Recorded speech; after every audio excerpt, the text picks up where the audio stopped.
Fellow Zimbabweans, this day, some 34 years ago, the founding fathers of our nation, late Dr. Joshua Mqhabuko Nyongolo Nkomo and Comrade Robert Gabriel Mugabe, appended their signatures to the iconic document we now know as the Unity Accord.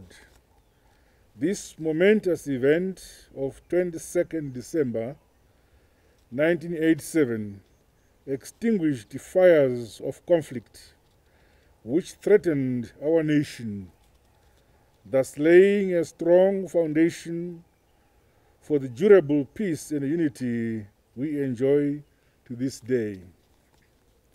It was a fine moment in the nation-building project, one whose priceless bequest has endured since, creating circumstances for stability, peace, and national development. On this day, we thus stand back and reflect on the development which turned the fortunes of our nation, indeed, which spared our nation the hateful cycle of internal conflict which has characterized post-liberation Africa. On behalf of you all and of our entire nation, I want to pay tribute to our two visionary leaders and to all those they worked with in forging and making this glorious day. Indeed, so much work went into making this elusive development a reality.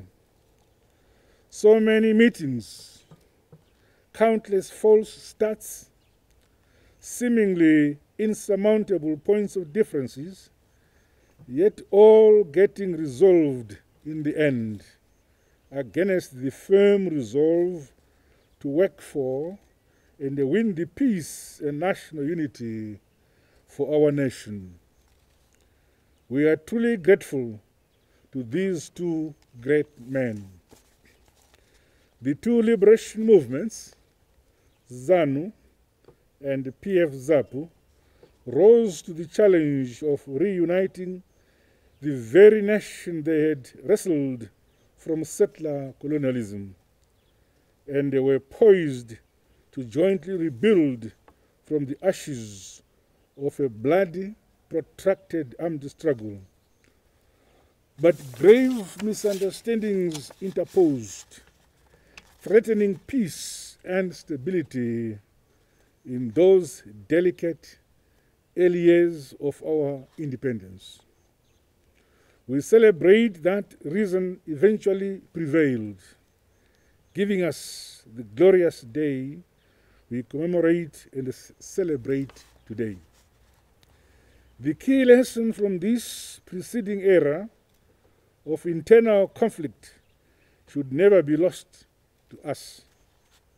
Whatever differences and contradictions we face or are likely to face in the future, these should always find resolution through peaceful dialogue in the interest of peace and national unity. Nothing beats sitting down as one people to iron out any differences that exist or might arise. Peace in our nation remains the foremost prize for which no price is too big to pay. No cause or ego too big to bend. We are one, indivisible people, circumscribed by this our one nation, built on this the only geopolitical space we can ever have as Zimbabweans.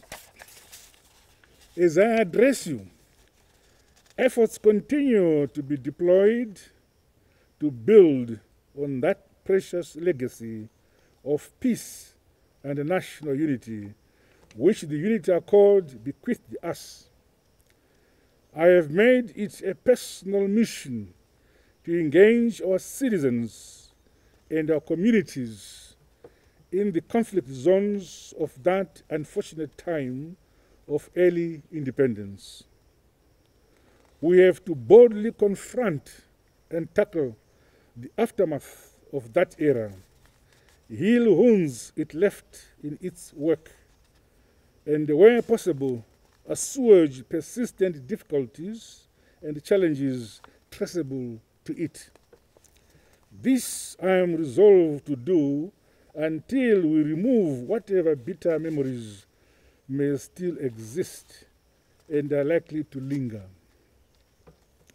We are the generation that must resolve issues of early independence conflict. So we release our children to move forward and ahead as a united people.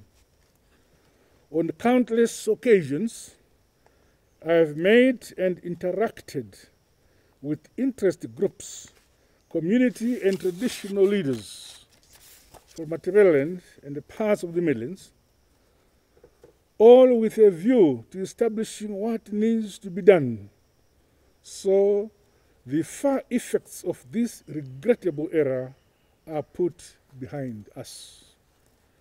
Our traditional leaders, led by our chiefs, have a great role to play in this regard. They preside over communities affected by the conflict. Those hurt by the conflict are their subjects. They know the hurts, hear all the cries from the era, and have suggestions on what needs to be done. As we give space to our traditional leaders to lead processes of reconciliation and repair, we should guard against those negative elements which aim to reignite frozen differences in order to throw us back into renewed conflict. As always, there are sinister forces which seek to profit from a divided and divisive past. They must not succeed. We have built national institutions for conflict prevention, management, and resolution. We have introduced in our daily workings mechanisms to prevent conflicts, however minor or localized. Above all, we continue to monitor and find answers to new emerging situations of potential conflict, so these are obviated before they occur. It is from such mechanisms, through such vigilance, that peace is forged and won, and that nations get durably built. A key area requiring and receiving serious attention is that of balanced, inclusive development, which leaves no one and no community behind. Oftentimes, feelings of marginalization or persistent inequalities breed resentment and eventual conflict. Examples abound on our continent, examples from which we must draw key lessons. Our cardinal policy on decentralized and devolved development is the answer. That policy sees decision-making and resources to communities who are empowered to draw up and implement plans for their own development and transformation. That policy ensures broad-based, even development which ensures no person or community is left behind. Through it, we address imbalances of history, both colonial and post-independent. Through it, we retain agency for development to individuals and communities.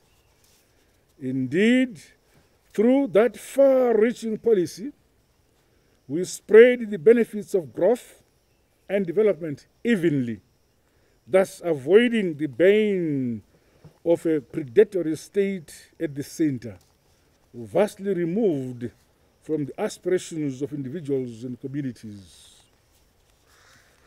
We have started witnessing the benefits of devolution.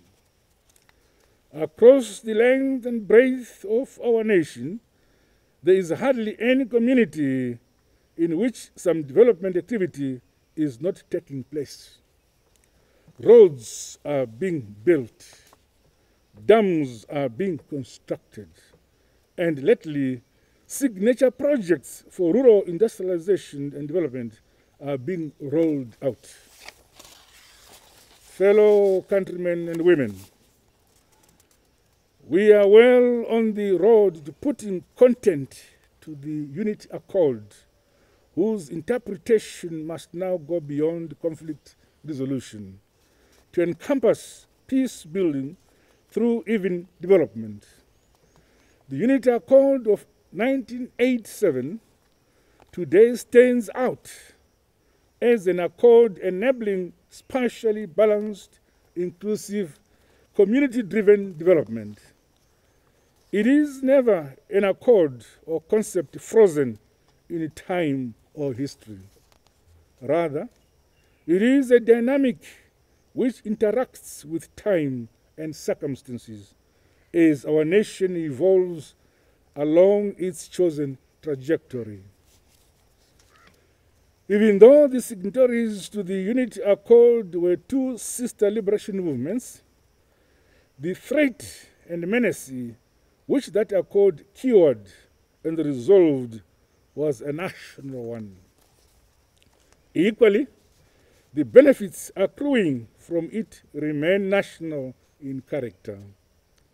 Those two considerations alone make the Unity Accord larger than the two signatories, catapulting it into the coveted status of a national gain, resource, and heritage.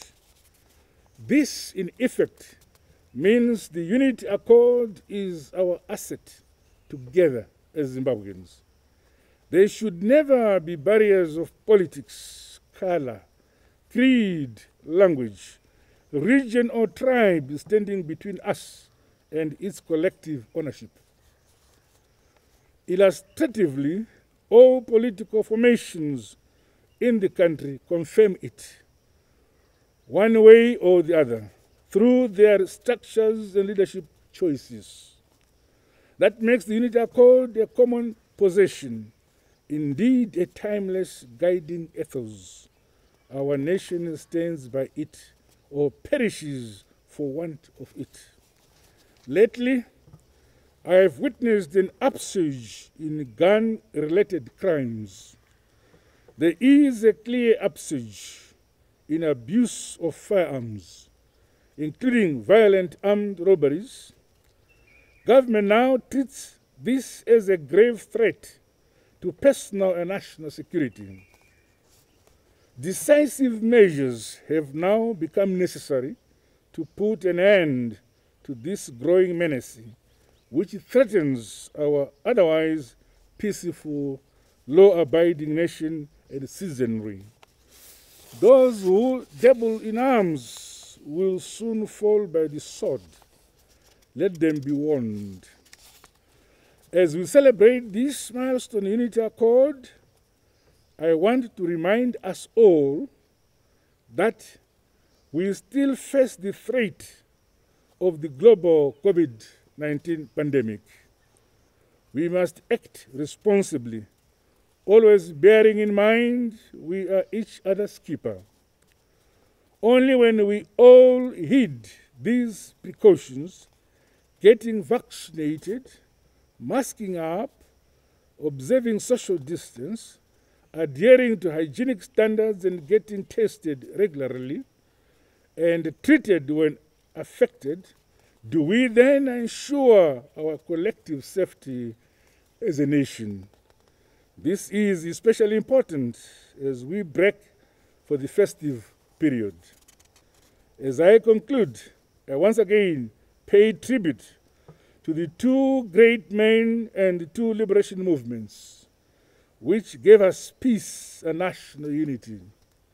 We all must validate these historic efforts by working for the same, indeed working to ensure national unity is forever at the core of our national ethos. I wish you a pleasant Christmas break and a happy and a promising New Year ahead. Above all, I urge you to enjoy yourselves responsibly and to exercise due care as you drive to and from your rural homes and holidays. Happy Unity Day, dear Zimbabweans.